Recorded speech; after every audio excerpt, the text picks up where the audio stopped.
আসলে অনেক দেরি হচ্ছে তো, তাই চিন্তা করছিলাম। বিরক্ত করো না, রাখো ফোনটা।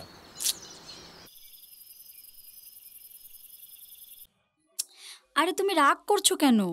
আমি বুঝতে পারছি তোমার আর দেখা করার কোনো ইচ্ছে আরে নেই। বাবা, তুমি আমাকে ভুল ভাবছো। কেন এক কথা কানের সামনে বারবার বলে যাচ্ছ? একবার বললাম তো যাবো না, যাও এখান থেকে। তোর ভালো লেগেছে তো? হ্যাঁ বাবা, থ্যাংক ইউ। ভুলটা তোর নয়, ভুলটা এই জেনারেশনের।